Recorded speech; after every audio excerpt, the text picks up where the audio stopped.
Hello বন্ধুরা, কেমন আছো সবাই? ডাল হচ্ছে বাঙালিদের একটি ঐতিহ্যবাহী খাবার। আবার কেউ কেউ আছে দুপুরের খাবারের সাথে যদি একটু ডাল না হয় তাহলে তাদের চলেই না। আর সেটি যদি কাঁচা আম দিয়ে তৈরি করা হয় তাহলে তো কোনো কথাই নেই, ছোট বড় সবাই এটি চেটেপুটে খাবে। তো বন্ধুরা, চলো অতি সহজেই তৈরি করে ফেলি কাঁচা আম দিয়ে একটি সুস্বাদু ডালের রেসিপিটি তৈরি করার জন্য প্রথমে আমি 1 কাপ ডাল ভালো করে ধুয়ে নিয়েছি।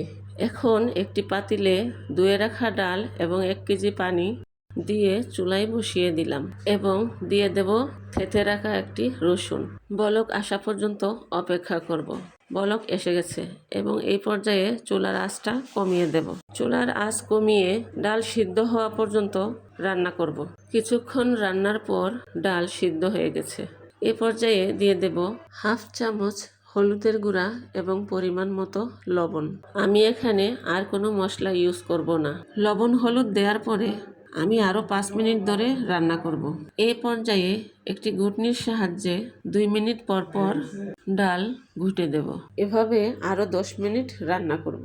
আর হ্যাঁ, বেশি সময় ধরে ডাল রান্না করলে ডালের স্বাদ ভালো হয়। এই পর্যায়ে পিস করে রাখা কয়েক পিস কাঁচা আম ডালের মধ্যে দিয়ে দেব এবং অন্যদিকে ডালে বাগার দেওয়ার জন্য চুলায় একটি প্যান বসিয়ে দেব।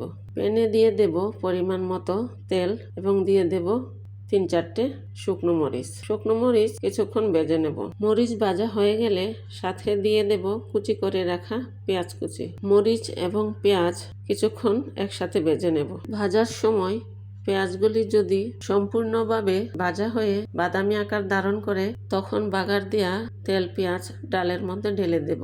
এই পর্যায়ে ভালো ফ্লেভারের জন্য কয়েক পিস কাঁচামরিচ দিয়ে দেব। ডাল বাগার দেওয়ার পর চুলায় আর রাখা যাবে না। এই পর্যায়ে রান্না শেষ করে ফেলতে হবে। এই পর্যায়ে ডাল রান্না কমপ্লিট হয়ে গেল। মাশাআল্লাহ, দেখুন কি কালারফুল হয়েছে। খেতেও কিন্তু খুবই মজা হবে ইনশাল্লাহ। ভিডিওটি ভালো লাগলে কেউ যদি ফেসবুক থেকে দেখে থাকেন তাহলে আমাকে একটি লাইক দিয়ে আমার পেজটিতে ফলো দিয়ে রাখবেন এবং কেউ যদি ইউটিউব থেকে দেখে থাকেন তাহলে আমার চ্যানেলটিকে সাবস্ক্রাইব করে রাখবেন। আজ এ পর্যন্তই, দেখা হবে আবার অন্য কোনো মজাদার রেসিপির সাথে। সে পর্যন্ত ভালো থেকো সবাই। আল্লাহ হাফেজ।